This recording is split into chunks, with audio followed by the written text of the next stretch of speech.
জীবনে তিনটি গুরুত্বপূর্ণ কথা মনে রাখবেন। 1 নাম্বার, যদি কেউ আপনাকে খারাপ খারাপ কথা বলে, আপনি শান্ত থাকুন, ধৈর্য ধারণ করুন।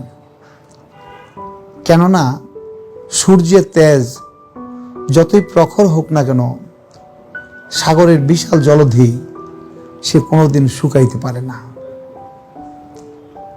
2 নাম্বার, জীবনে রিস্ক নিতে শিখুন, হার জিতের চিন্তা না করে। যদি জীবনে জিততে নাও পারেন, কিন্তু অনেক কিছু শিখতে পারবেন।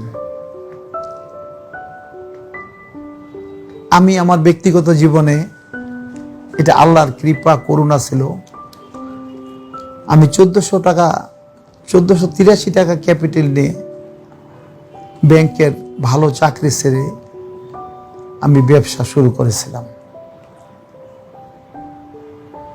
স্বাধীনতার পরবর্তী সময়ে। আজকে যদি আমাকে আল্লাহ সেই রিস্ক নেওয়ার শক্তি না দিতেন, আমি সেই লোভনীয় চাকরির মধ্যে পড়ে থাকতাম, তাহলে কিন্তু আজকে আপনারা আমাকে যে মিজান দেখেন, হয়তো সেটার হইতো না। সেই জন্য নিজের জীবনে খুব সুন্দরভাবে চিন্তা ভাবনা করে, ক্যালকুলেশন করে মানুষকে রিস্ক নিতে হবে। তা না হলে সে জীবনে কোনো বড় কামিয়াবি অর্জন করতে পারবে না। 3 নাম্বার, নিজের জীবনের যে গভীরে ট্যালেন্ট আছে, আপনার যে জিনিয়াসনেস আছে, সেটাকে যদি বাইরে আনতে চান, আপনাকে নানান রকমের অবস্টাকলস, নানান রকমের অবস্থার দুঃখের, কঠিন দুঃখের সম্মুখীন হতেই হবে। এমনকি অনেক সময় দেখা গেছে মানুষকে কেউ অযাচিতভাবে লাঞ্ছনা, দুঃখ, যাতনা দিয়ে তার জীবনের মোড়কে ঘুরিয়ে দিয়েছে। তাই যারাই জীবনে কামিয়াবি অর্জন করছে, তারা সকলেই কিন্তু চ্যালেঞ্জ, দুঃখ, যাতনা, বেদনা, এই সমস্ত কিছুকে অতিক্রম করে জীবনের অভিষ্ট লক্ষ্যে পৌঁছতে সক্ষম হয়েছে।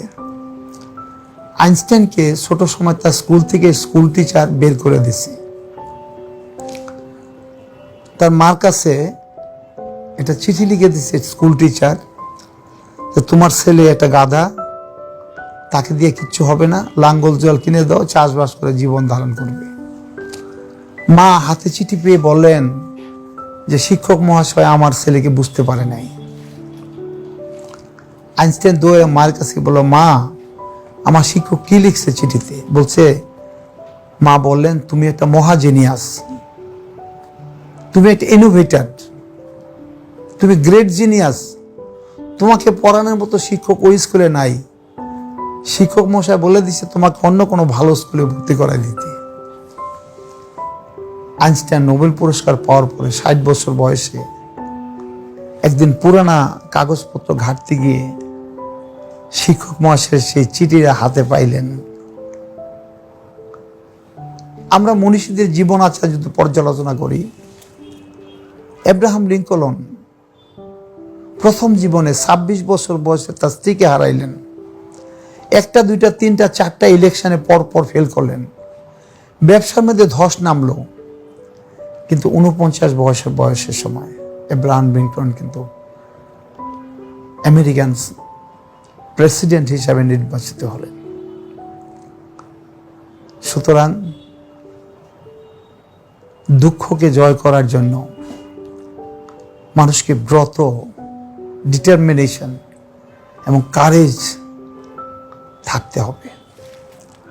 গান্ধীজি একটা কথা বলতেন, men often become what they believe themselves to be. When I believe I cannot do something, it makes me incapable of doing that. But with courage and determination, when I do believe I can, it makes me capable of doing that. Gandhi বলতেন, মানুষ প্রায়শ নিজের সম্পর্কে যা ভাবে সে তাই হয়। কোনো কাজ করার আগে আমি যদি মনে করি আমি কাজটা করতে পারবো না, আমি জীবনেই কাজ করতে পারবো না। কিন্তু কাজ করার আগে আমি সমস্ত মনের প্রাণকে উজাড় করে আমার ডিটারমিনেশন, আমার পারসিস্টেন্সকে ধারণ করে আমি সেই কাজের মধ্যে যদি ব্রতী হই, বিধাতার করুণা বলে আমি সেই কাজ অবশ্যই করতে পারবো। আলভা এডিসন বলতেন, সৎ কাজ এবং সুন্দর ভাবনা বাস্তবায়িত হবেই, কারণ এর সাথে বিধাতার করুণার স্রোতধারা মিশ্রিত আছে।